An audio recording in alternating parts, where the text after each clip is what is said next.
पिछली बार जिस तरीके से विधानसभा सत्र के दौरान विधायकों के साथ मारपीट हुई, उसके बाद आज मानसून सत्र के पहले सर्वदलीय बैठक बुलाई गई, जिसमें विधायकों ने अपनी अपनी बात रखी। इसके बाद सर्वदलीय बैठक से बाहर निकलने के बाद डिप्टी सीएम तारकिशोर प्रसाद ने क्या कुछ कहा है कि आगे तारकिशोर प्रसाद ने कहा कि जो पिछले बार विधानसभा सत्र के दौरान जो यह घटना घटी, यह घटना निंदनीय है। उसके बाद उन्होंने कहा कि यह घटना आगे से ऐसा कभी नहीं होगा।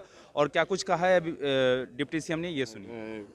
के साथ हैं, लेकिन शेष जो उनके अपने कुछ व्यक्तिगत विचार होंगे, कहे होंगे, लेकिन मांझी जी हमारे अभिभावक हैं, सरकार में हमारे साथ। कई जगहों से शिकायत आ रही है इस तरह की।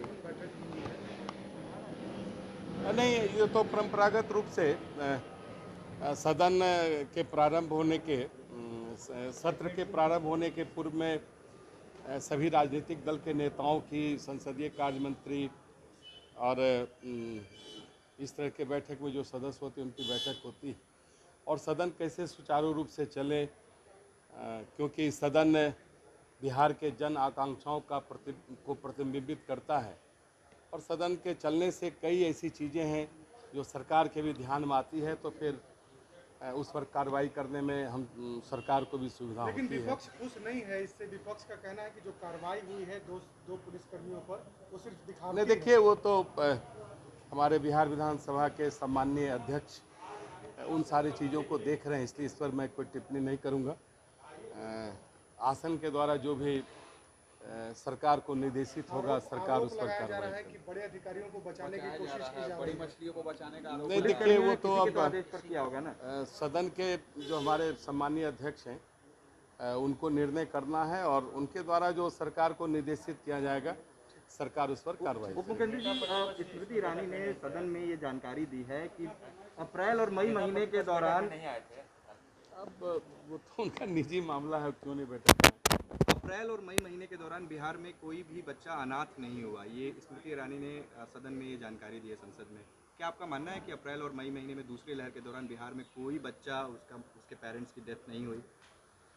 नहीं, एक चीज़ तो देखिए, आपको मानना पड़ेगा कि माननीय प्रधानमंत्री जी तो तीसरे लहर की कोरोना की संभावना है, उसके पूर्व केंद्र सरकार ने कई चीज़ों को अपने स्तर से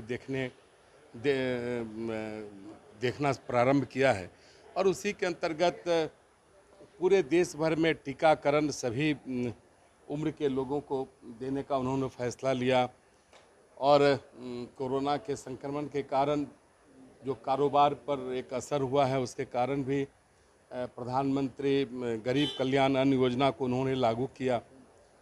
तो सरकार इस बार पूरी तरह मुस्तैद है, और जिन संसाधनों के कारण कभी कभी दुर्भाग्यपूर्ण लोग अकाल मृत्यु को प्राप्त हुए, तो वो सारी चीज़ें फिर नहीं आवे। हम इसलिए केंद्र सरकार ने राज्य सरकार के सहयोग से बिहार में,